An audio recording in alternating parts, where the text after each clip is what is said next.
tengo aquí unas pajitas de medida. ¿Veis? Que este ángulo se deforma. Esto sería un ángulo y lo puedo hacer más agudo, más llano, más obtuso, etc.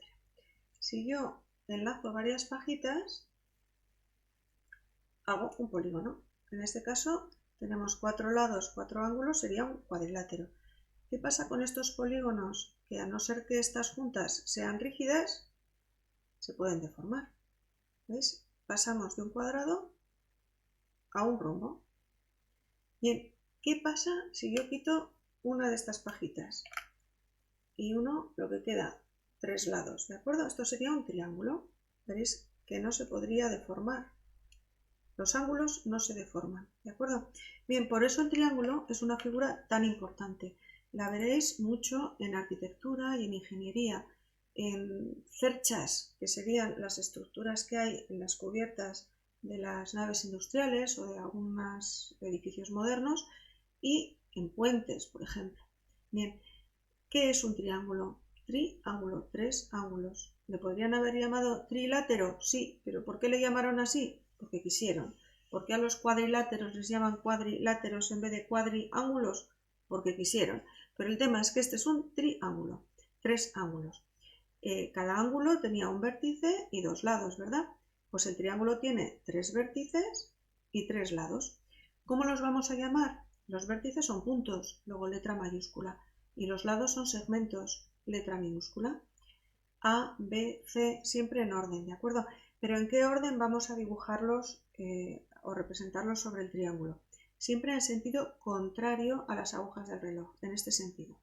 Podemos empezar aquí con A, aquí con B, aquí con C, o como en este dibujo, empezar aquí con A, aquí con B, aquí con C, pero no al revés, ¿de acuerdo? Bien, otra cosa a tener en cuenta es el nombre de los lados. Se van a llamar también A, B y C con minúsculas, pero su orden está condicionado a dónde está situada la misma letra en un vértice, es decir, A mayúscula enfrente de A minúscula, B mayúscula enfrente de B minúscula y C minúscula enfrente de C mayúscula.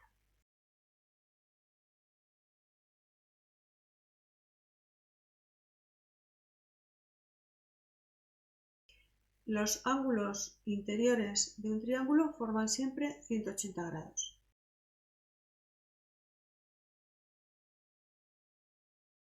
Podemos clasificar en función de los lados o en función de los ángulos. Si me fijo en los lados, diré los 3 iguales, equilátero, igual que equidistancia cuando hablábamos de distancias, que sería equilátero, iguales lados. Un triángulo con los 3 lados iguales tiene también los 3 ángulos iguales. Luego es un triángulo que además es un polígono regular. Los polígonos regulares tienen lados y ángulos iguales. Entonces, el triángulo equilátero, 3 ángulos iguales. ¿Cuánto mide cada ángulo? ¿Cuánto medía la suma? 180 entre 3, 60. Tenemos un triángulo con 3 ángulos de 60 cada uno. El isósceles es un triángulo que tiene 2 lados iguales. Este de aquí, que ya ha desaparecido en el dibujo, y este, iguales entre sí, y este desigual. Si doblamos, teniendo en cuenta este eje del triángulo, se nos va a montar uno sobre el otro. Vemos que el ángulo también es el mismo. Tiene 2 lados iguales, 2 ángulos iguales y además es simétrico. En el caso del escaleno, los 3 lados y los 3 ángulos son desiguales. Si nos venimos a en función de los ángulos, tenemos el triángulo rectángulo, que es la escuadra y el cartabón que tenéis vosotros, son triángulos rectángulos.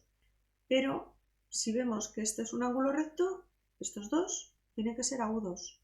No pueden ser ninguno de ellos ni recto ni obtuso, porque si no la suma sería mayor de 180. En un triángulo de este tipo, el lado que está justo enfrente del de 90 grados le llamamos hipotenusa. Y los dos lados que conforman el ángulo de 90 son los catetos. Nos venimos a este otro que sería un triángulo acutángulo. Tiene 3 lados que pueden ser iguales o no iguales, nos da igual. Lo que importa es que los 3 ángulos son agudos. ¿Triángulos acutángulos? Pues, por ejemplo, el equilátero es un triángulo acutángulo también. El triángulo obtusángulo tiene un ángulo obtuso, pero solo uno, un ángulo mayor de 90. Los otros dos tienen que ser agudos.